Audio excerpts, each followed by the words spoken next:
নামাজকে বলো না কাজ আছে, কাজকে বলো। আলাইকুম রহমতুল্লাহি ওয়া বারাকাতুহু। আউযু বিল্লাহি মিনাশ শাইতানির রাজিম। বিসমিল্লাহির রহমানির রহিম।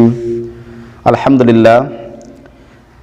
প্রিয় মুসলমান ভাই বন্ধুরা, আশা করি সবাই ভালো আছেন এবং যারা আমাদের এই ভিডিওটি দেখতেছেন আমি তাদেরকে সনির্বন্ধন অভিনন্দন জানাই এবং শুভেচ্ছা জানাই। আমাদের যে ভিডিওটি আছে বা দেখতেছেন এটা অন্যান্য ভিডিওটির বিকল্প জিনিস। যদি আপনারা দেখেন তাহলে অবশ্যই এর বিষয়টা বুঝবেন। তার কারণ আমরা বর্তমান প্রেক্ষাপটে ভিডিও দেখতে দেখতে এমন পর্যায়ে চলে যাই যাতে কোনো শিক্ষার এবং এলেমের কোনো বিষয় এখানে নেই। তাই আমরা যে বিষয়ভিত্তিক আমরা আলোচনা করতেছি এখানে আমাদের অনেক উপকার আছে এবং আমাদের জন্য মঙ্গল হবে। সেটা কি আজকের যে বিষয় বা আজকে এই ভিডিওটির যে বিষয় সেটা হলো কি, স্বামীর ওপর স্ত্রীর যে কর্তব্য আছে, অর্থাৎ স্বামী যে দামি মানুষ, স্বামী যে উচ্চমানের মানুষ, স্বামীর দাম কেন বেশি হলো এবং ছেলেদের দাম কেন বেশি হলো, এই বিষয়ে আমি আপনাদের মাঝে দুটি কথা বলবো এবং যে ভাইয়েরা দেখতেছেন তাহারা বুঝতে পারবেন আসলে আমাদের আল্লাহ তাআলা পৃথিবীতে ছেলে হিসেবে কেন পাঠালেন এবং আমাদের যারা মা এবং বোনেরা আছি আমরা সবাই যেন এই ভিডিওটি দেখি এবং দেখে আমরাও জ্ঞান অন্বেষণ করতে পারবো ওটাই যে ছেলেদের ওপর মেয়েদের শ্রেষ্ঠত্বের কারণটা কি। আল্লাহ তাআলা যে মানুষকে দুইভাবে বিভক্ত করেছে, একটা ছেলে একটা মেয়ে, ছেলেদেরকে কতটুকু ওয়েটে রাখছে এবং মেয়েদেরকে কতটুকু ওয়েটে রাখছে এটা আপনারা এই ভিডিওটি দেখলে অবশ্যই বুঝতে পারবেন। তাই আমি কিছু কিছু খাতিরে কিছু কিছু ধারায় কিছু কিছু সিস্টেমে আল্লাহ তাআলা পুরুষদেরকে একটু উঁচু মানে হয়ে রাখছে এবং মেয়েদেরকে একটু তার নিচে রাখছে। যেমন আমি আপনাদের মধ্যে দুটি এবং কয়েকটি আলোকপাত করি। সেটা হলো কি, আউযু বিল্লাহি মিনাশ শাইতানির রাজিম। বিসমিল্লাহির রহমানির রহিম। এক নম্বর কাজ বা এক নম্বর কারণ, আল্লাহ তাআলা সৃষ্টি যখন করে আল্লাহ তাআলা যখন আমাদেরকে সৃষ্টি করে তখন থেকেই আল্লাহ তাআলা আমাদেরকে প্রাধান্য দিয়েই যাচ্ছেন। যেমন যখন আল্লাহ তাআলা আদমকে সৃষ্টি করলো, প্রথমে আদমকে সৃষ্টি করলো, সে তো একটু ছেলে মানুষ, সে তো ছিল ছেলে এবং তারই বাম পাজরের হাড় থেকে হাওয়াকে সৃষ্টি করলো। এখানে দেখ কত ডিফারেন্স। প্রথমে আদম তারপরে হাওয়া। এই জন্য বলতে চাই ছেলেদের একটু ওয়েট বেশি, একটু দাম বেশি, কারণ আগে সৃষ্টি ছেলে তারপরে মেয়ে। যেমন আমরা প্রেক্ষাপটে বুঝতে পাই দেখতে পাই ওটাই যদি কারো জন্মগ্রহণ করে দুটি সন্তান একসাথে, আমরা অনেকে বলি এই দুটি মেয়ে একসাথে হয়েছে, এই দুটি ছেলে যমজ, তাহলে আমরা বুঝতে পাই দুটি ছেলে তো একসঙ্গে হয় না, 1 মিনিটের মধ্যে হয় না, 1 সেকেন্ডের মাধ্যমে হয় না, হয়তোবা একটা একটু আগে হসে একটু পরে হসে, এই তো তফাৎ হয়ে যায়। এই জন্যই বলে যতই আগে হোক যতই পরে হোক তাই একটু বয়সের তারতম্য হয়, একটু আগে একটু কমে, হয়তোবা 10 সেকেন্ড 20 সেকেন্ড কম বাড়া হয়। তেমনি আল্লাহ তাআলা যখন আদমকে সৃষ্টি করে সে তো প্রথম মানুষ, তারপরে হাওয়াকে সৃষ্টি করেছে। এখানে সৃষ্টির সুচলগ্ন থেকে আদমকে একটু আগে রাখছে, পরে হাওয়াকে রাখছে 1 নম্বর। 2 নম্বর কাজ হলো 2 নম্বর শারীরিক গঠন পুরুষের শক্তিশালী, মেয়েদের চাইতে ছেলেদের অধিকাংশ শক্তি বেশি। এই জন্য আল্লাহ তাআলা তাকে সেই হিসেবে গড়িয়ে তুলছে। কারণ দেখবেন যদি কারো সন্তান থাকে, ছেলে মেয়ে থাকে, দেখবেন আপনারা কাজকর্মে দেখবেন, বাস্তবায়নে দেখবেন তাদের শক্তি ছেলেদের চাইতে মেয়েদের একটু কম।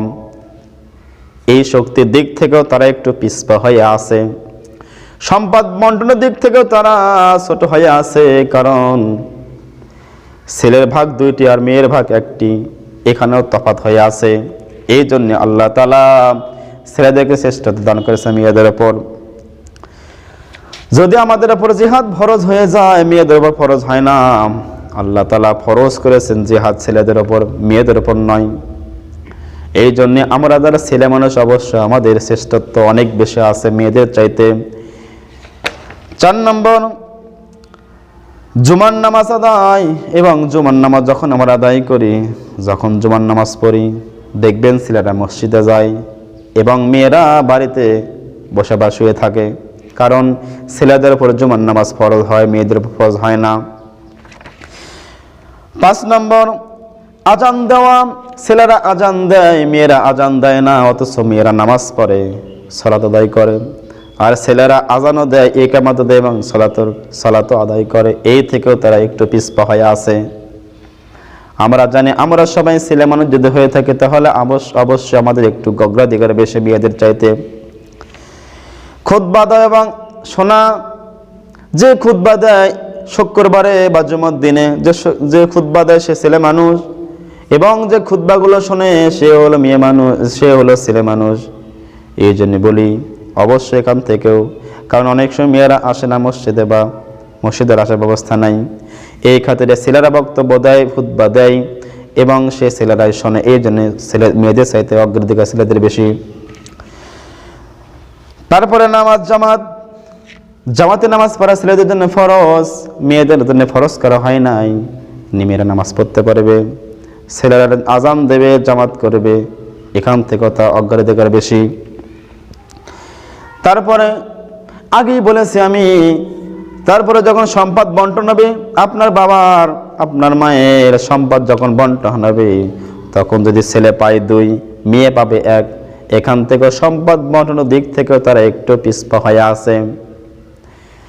তারপর কিছু কিছু সময় আছে মেয়েদের ছেলেদের চাইতে বিকল্প, যেমন অনেকের হায়েজ, নিফাস, মাসিক স্রাব হয়, তখন কিছু কিছু সময় মেয়েরা ইবাদত বন্দেগী থেকে স্থগিত থাকে এবং ছেলেদের এসব নাই, যার জন্য কন্টিনিউ তার ইবাদত বন্দি করতেই থাকে, করাই লাগে। এই কয়েকটি কারণে আল্লাহ তাআলা ছেলেদেরকে একটু শ্রেষ্ঠত্ব বানিয়েছে মেয়েদের ওপরে। আমরা যারা ছেলে মানুষ, আমাদের কর্তব্য থাকবে ওটাই, আমাদের দায়িত্ব থাকবে ওটাই। আমরা ছেলে মানুষ, তখন আমাদের দায়িত্ব ওটাই। আমাদেরকে কেন এত শ্রেষ্ঠত্ব বানান আল্লাহ তাআলা মেয়েদের ওপরে, আমাদের অবশ্য ফলো করতে হবে। এবং যারা মেয়ে আছি তারা যেন বুঝতে পারবে আমরা কেন এত নিম্ন হয়ে আছি। এগুলো ছেলেরা করে, এগুলো মেয়েরা করে না, এগুলো মেয়েরা করে, সেগুলো ছেলেরা করে না। তাই আল্লাহ তাআলা সূরা নিসার ভিতরে অনেক কথা বলেছে মেয়েদের সম্পর্কে, যা আমি বর্ণনা করে শেষ করতে পারবো না। এই জন্য বলি কিছু কিছু খাতিরে কিছু কিছু জায়গায় আমরা ছেলে মানুষ, আমাদের শ্রেষ্ঠত্ব দেওয়া হয়েছে। এই জন্য আমরা সবাই, এবং যে ছেলেরা আছে, একদিন তো মেয়েরা আমাদের ঘরে আসবে। যখন আসবে আমাদের ঘরে বা স্ত্রী হিসেবে যখন আমাদের সাথে থাকবে, তখন আমাদেরকে অবশ্যই অগ্রাধিকার দিতে হবে যে এই তো ছেলে মানুষ, আমার স্বামী তো ছেলে মানুষ, তাকে সেই হিসেবে লিমিটে রাখা লাগবে। তাই আমি আপনাদেরকে বলি যে ইসলামে আল্লাহ তাআলা পুরুষদের শ্রেষ্ঠ দান করেছে আর মেয়েদেরকে অতটা দান করেনি, যার জন্যে আমরা যারা মা বোন আছি আমরা সবাই ছেলেদেরকে প্রাধান্য দেব এবং ছেলেদের যে দায়িত্ব আছে মেয়েদের উপর সেগুলোতে আমরা ফলো করব, তাহলে আল্লাহ আমাদেরকে কবুল করবেন। আসসালামু আলাইকুম ওয়া রাহমাতুল্লাহি ওয়া বারাকাতুহু।